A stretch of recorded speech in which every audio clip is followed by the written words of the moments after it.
Good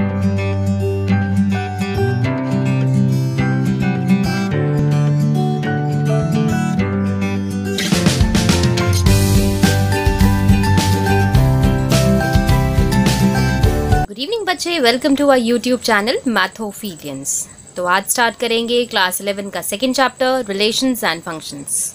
ये word जो है, ये रिलेशन, नॉर्मली हम लोग अपनी डे टू डे लाइफ में ये रिलेशन, रिलेशनशिप, रिलेटिव्स, ये सारे वर्ड्स यूज़ करते हैं फ्रीक्वेंटली। तो क्या मतलब है? तो हमारे दिमाग में एक बात आती है, ह्यूमन रिलेशन, है ना।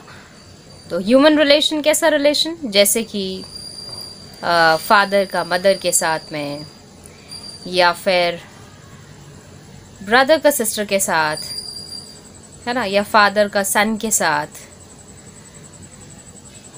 या फिर मदर का डॉटर के साथ, या किसी का भी किसी के साथ। ये सारे रिलेशनशिप्स हैं जो हमें एक दूसरे के साथ जोड़ते हैं, है ना। तो क्या हम यहाँ इस चैप्टर में यही रिलेशन पढ़ने वाले हैं, ह्यूमन रिलेशन पढ़ने वाले हैं? बिल्कुल भी नहीं। यहाँ हम पढ़ेंगे मैथमेटिकल रिलेशंस के बारे में। अब जाहिर सी बात है, मैथमेटिकल रिलेशन लिखा है मतलब मैथ्स में हम जो जो टर्म्स पढ़ते हैं उन टर्म्स के बीच में आपस में कुछ रिलेशन होगा। यानी कि वो दोनों टर्म्स या वो दोनों नंबर्स, या हम अभी पढ़ के आए हैं सेट्स, तो वो दो सेट्स आपस में कहीं ना कहीं लिंक्ड होंगे, कहीं ना कहीं जुड़े हुए होंगे, किसी ना किसी तरह से एक दूसरे से कनेक्टेड होंगे, है ना। तो अब यहाँ इस चैप्टर में हमें वही पढ़ना है। अच्छा, जब मैं रिलेशन की बात कर रही हूँ तो एक चीज़ आपके भी दिमाग में आ रही होगी, और शायद आपने ऑब्जर्व भी किया हो, कि जब भी हम रिलेशन के बारे में बात करते हैं तो हम हमेशा पेयर के बारे में बात कर रहे हैं। जैसे देखिए, फादर मदर एक पेयर, ब्रदर सिस्टर एक पेयर, है ना, हस्बैंड वाइफ एक पेयर, मतलब किसी भी पेयर के बारे में बात कर रहे हैं। और इनफैक्ट मैंने यहाँ पे जब अभी आपको बताया मैथमेटिकल रिलेशन के बारे में, तब भी मैं बात कर रही हूँ जैसे एक सेट का दूसरे सेट के साथ रिलेशन, एक नंबर का दूसरे नंबर के साथ रिलेशन, एक लाइन का दूसरे लाइन के साथ रिलेशन, है ना। तो जब भी रिलेशन के बारे में बात की जाएगी तो हमेशा वहाँ पे एक पेयर ज़रूर इन्वॉल्व होगा। तो ये बात लिख लेनी चाहिए कि रिलेशन की बात जब हम कर रहे हैं तो relation involves pair of objects. अब यहाँ पे एक और बात ध्यान देने की है, सिर्फ यहाँ पे पेयर ऑफ ऑब्जेक्ट की बात नहीं की जा सकती, उस पेयर को हमने किस ऑर्डर में लिखा है ये भी ध्यान देना पड़ेगा। अब जैसे मैं अगर बात कर रही हूँ फादर का रिलेशन मदर के साथ, तो मैं फादर की तरफ से शुरू कर रही हूँ और फिर मदर की तरफ जा रही हूँ। तो फादर से जो रिलेशन कनेक्टेड होगा मदर के साथ, वो रिलेशन मेन आपका रिलेशन होगा। फिर इसी तरह मदर से जो फादर का रिलेशन कनेक्टेड होगा वो एक अलग होगा। जैसे एग्जाम्पल के तौर पर फादर का रिलेशन मदर के साथ क्या है, फादर जो है वो आपकी मदर के हस्बैंड है, तो रिलेशन क्या हुआ, हस्बैंड। इसी तरह से आपकी मदर का रिलेशन आपके फादर के साथ क्या है कि आपकी मदर आपके फादर की वाइफ है, तो रिलेशन बदल गया ना, वाइफ। क्या ऐसा हुआ कि आपने चाहे इधर से शुरू किया या इधर से शुरू किया, दोनों तरफ से एक ही जैसा रिलेशन है? नहीं, रिलेशन बदल गया। तो रिलेशन का मतलब जब भी हम बात करेंगे तो पेयर के बारे में तो बात करेंगे ही, साथ ही साथ उस पेयर के सही ऑर्डर के बारे में भी बात करेंगे।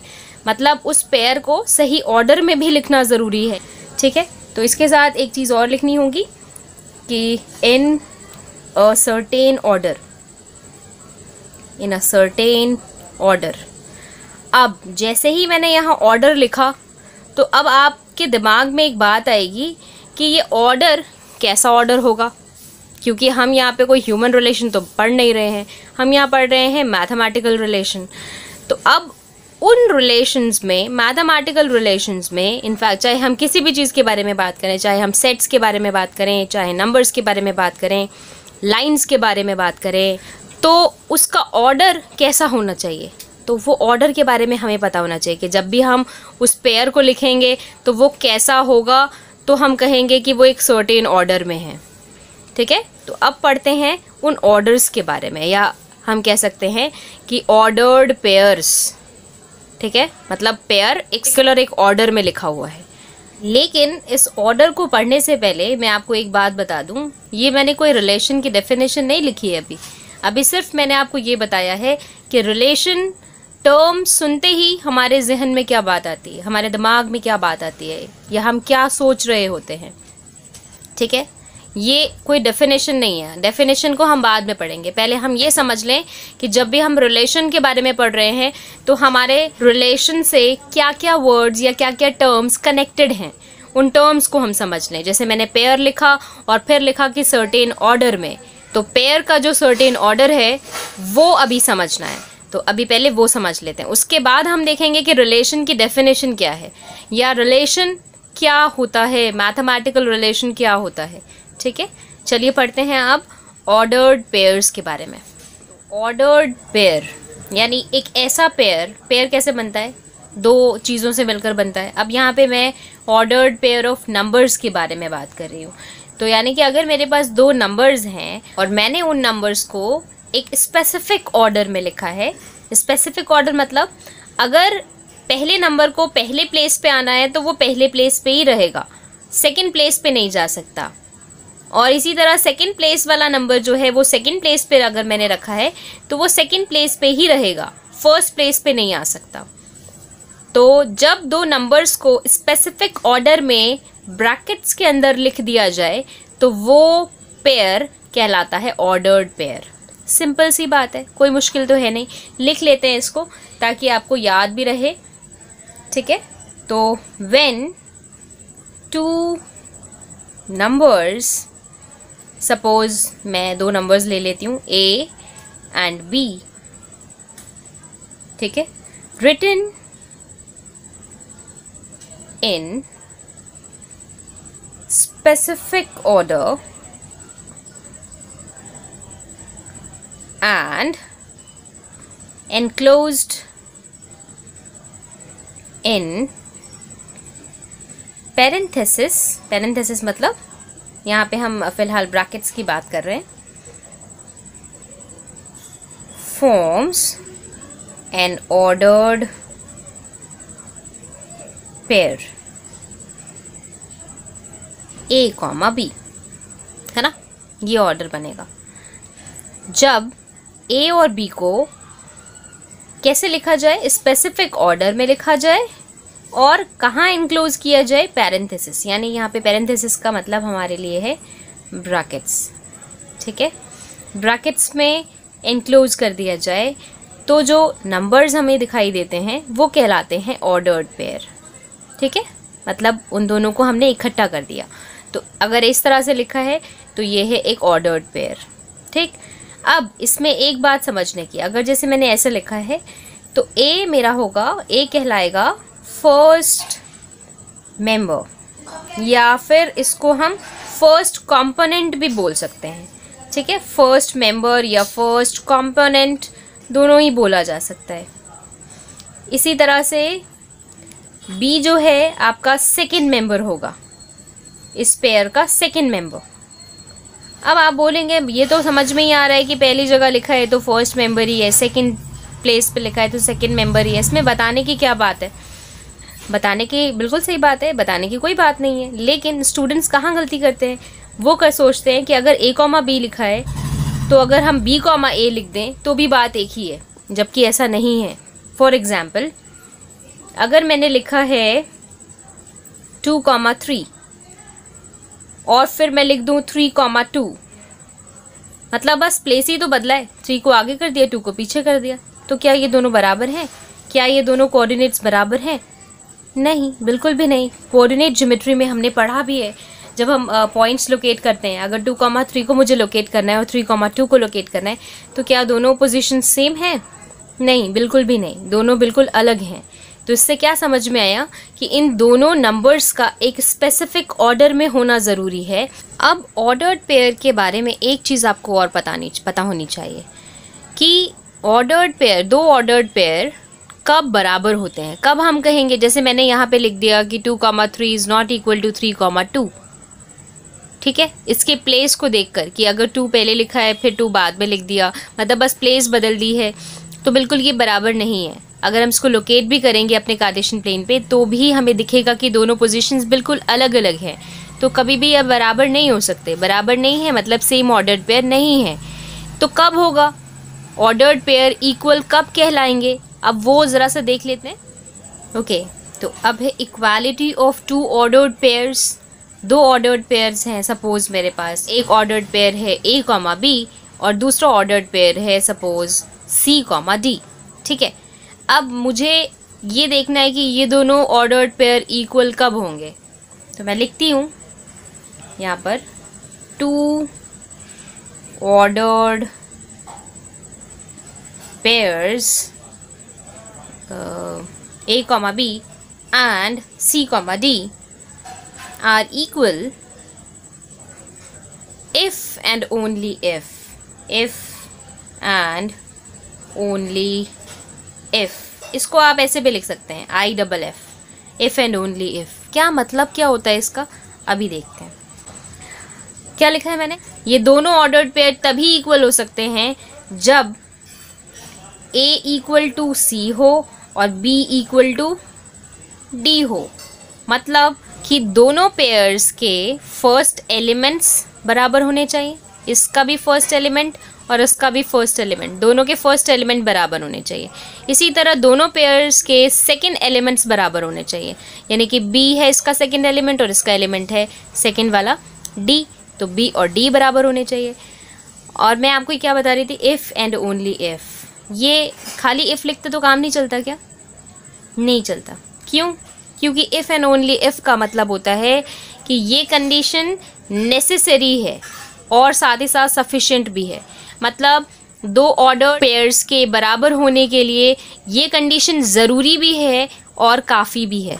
मतलब ये दोनों कंडीशंस का होना पूरी तरह से ज़रूरी है। ठीक है, और अगर कोई बोल दे कि नहीं सिर्फ ये, तो ठीक है कि अगर ये बराबर है तो अच्छी बात है, लेकिन सिर्फ इससे काम नहीं चलेगा तो गलत हो जाएगा, क्योंकि ये ज़रूरी है और साथ ही साथ काफ़ी भी है। इसके अलावा और कुछ कंडीशन नहीं चाहिए दो ऑर्डर्ड पेयर के बराबर होने के लिए। तो ये condition if and only if का मतलब मैं यहाँ पे लिख देती हूँ, means necessary as well as sufficient. ठीक है, ये चीज़ याद रखिएगा। अब आपको कहीं पे IFF लिखा हुआ दिखाई दे जाए तो समझ जाइए कि इसका मतलब है इफ़ एंड ओनली इफ़। बहुत जगह पर खाली IFF लिखा हुआ ही होगा। ठीक है, इसका सिंबल क्या है, रिप्रेजेंट कैसे करते हैं इसको मैं यहाँ पे लिख देती हूँ। ऐसे इस तरह से रिप्रेजेंट किया जाता है। ठीक है, इक्विवेलेंट का साइन है एक तरह से ये। आई होप कि क्लियर हो गया होगा कि दो ऑर्डर्ड पेयर कब बराबर हो सकते हैं। क्लियर? जैसे फॉर एग्जांपल इसमें क्वेश्चंस कैसे पूछे जाते हैं, बड़े ही सिंपल क्वेश्चंस होते हैं इसके, बिल्कुल 1 या 2 मार्क में कभी कभी पूछ लेते हैं। जैसे लिखा है कि इफ़ x + 1, y - 2 = 3, 1। ठीक है, ऐसा लिखा है कि ये एक ऑर्डर्ड पेयर है और ये एक ऑर्डर्ड पेयर है, ये दोनों बराबर है। लिखा हुआ है कि अगर ये दोनों ऑर्डर्ड पेयर बराबर हैं then find x and y, x और y की वैल्यू पता लगाइए। ठीक, ये क्वेश्चन पूछ लिया तो बड़ा ही आसान है। हमें पता है कि ये दोनों ऑर्डर्ड पेयर बराबर हैं। इसका मतलब इस पेयर का फर्स्ट एलिमेंट और इस पेयर का फर्स्ट एलिमेंट बराबर होगा, x + 1 = 3। इसी तरह से इस पेयर का सेकंड एलिमेंट और इस पेयर का सेकंड एलिमेंट बराबर होगा, यानी कि y - 2 = 1। ये इसका सेकंड एलिमेंट है और ये 1 इसका सेकंड एलिमेंट है। अब क्या करना है, बस सॉल्व ही तो करना है। 1 को उधर लेके चले जाएंगे, शिफ्ट कर देंगे तो -1 हो जाएगा। तो 3 - 1 क्या होता है भाई? 3 - 1 होता है 2। तो x की वैल्यू पता लगी 2। सिमिलरली यहाँ पर भी आप y की वैल्यू पता लगा सकते हैं। y = 1 + 2 प्लस क्यों, ये इधर शिफ्ट हो गया -2, तो y = 3। x की वैल्यू पता लगी और y की वैल्यू भी पता लग गई, कोई मुश्किल नहीं है। तो आसानी से आप कर सकते हैं और आप पता भी लगा सकते हैं कि कौन से दो पेयर्स बराबर हैं। पेयर्स नहीं बल्कि ऑर्डर्ड पेयर्स। ठीक, ओके, अब देखते हैं ऑर्डर्ड ट्रिपलेट के बारे में। जिस तरह अभी हमने ऑर्डर्ड पेयर्स पढ़े, इसी तरह हम पढ़ेंगे ऑर्डर्ड ट्रिपलेट। नाम से पता लग गया होगा वैसे कि किसका ऑर्डर, ट्रिपलेट का, यानी कि 3 आपके नंबर्स होंगे, उनको हमें एक स्पेसिफिक ऑर्डर में लिखना है। और कहाँ लिखना है? पैरेंथेसिस यानी ब्रैकेट्स के अंदर लिखना है।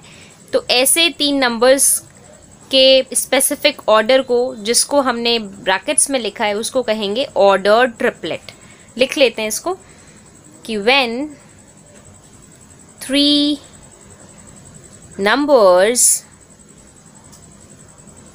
suppose A, B and C, listed in a specific order,